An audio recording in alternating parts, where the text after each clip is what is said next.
This is a story about you and me.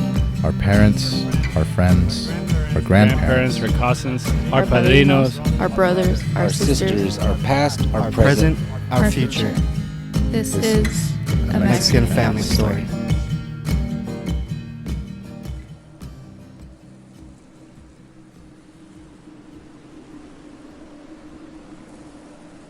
There's a certain poetry to the American Southwest.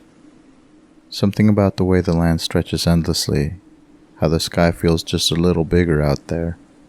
It's a place where cultures collide, where history refuses to stay buried, where family names tell stories that go back centuries. Two women, Lynda Carter and Catherine Bach, grew up carrying that history, even if Hollywood never asked for the details. They became icons, larger than life, but beneath the glitz and the cameras, their roots ran deep into the unforgiving desert soil.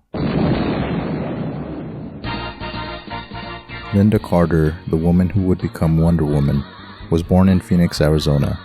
Tall, with an almost otherworldly beauty, she seemed destined for something big. In 1972, she won the Miss World USA pageant, the first real taste of the spotlight that would define her career.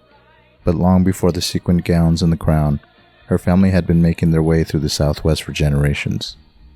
Her mother, Juanita or Jean Cordova Aguirre, was Arizona-born, but her family's past stretched across the shifting borders of Mexico and Spain. Her grandfather, Manuel Cordova, was born in Arizona in 1892, but his father, Jesus Cordova, had come into the world in Juarez, Chihuahua in 1849. The Cordovas and Aguirres were part of something bigger, a movement of people who had been in Chihuahua, New Mexico since the 1700s. They were descendants of Spanish settlers, indigenous tribes, and the people caught in between. Her fourth great-grandfather, Cristobal Maria Cordova, had arrived in Cadiz, Andalusia, Spain, one of those early adventurers who traded the old world for the uncertainty of the new. By the time Lynda was born, her family had already lived through revolutions, land wars, and the brutal realities of life on the frontier. She may have looked like she belonged on a movie screen, but her DNA carried the grit of survivors. Just a good old boy. Never meaning no harm. Catherine Bach, forever remembered as Daisy Duke, had a different path but an eerily similar story. She was born in Warren, Ohio, but her family's heart was in the Southwest as well.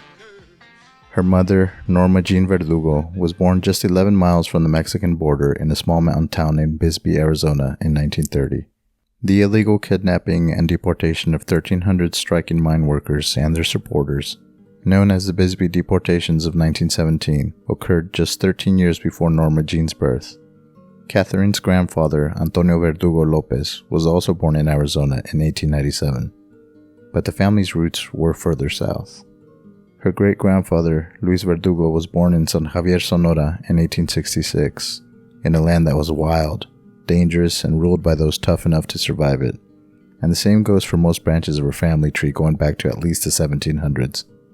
Other family names in her Sonoran ancestry include Corrales, Lopez, Lugo, Martinez, Irineo, Montiel, Salcido, and Darvizo.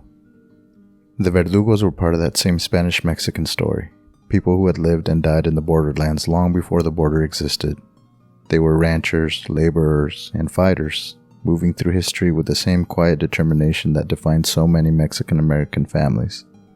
Hollywood never cared about any of that. What they saw was a knockout brunette who could rock a pair of cut-off shorts and steal a scene with a single smirk. But here's the thing about Carter and Bach. Beneath the TV-ready glamour, they carried something real. They weren't just starlets plucked from nowhere. They were the product of generations who had fought for a place in the world, who had built lives in a place that was never easy. And whether they knew it or not, they were carrying that legacy with them every time they stepped in front of a camera.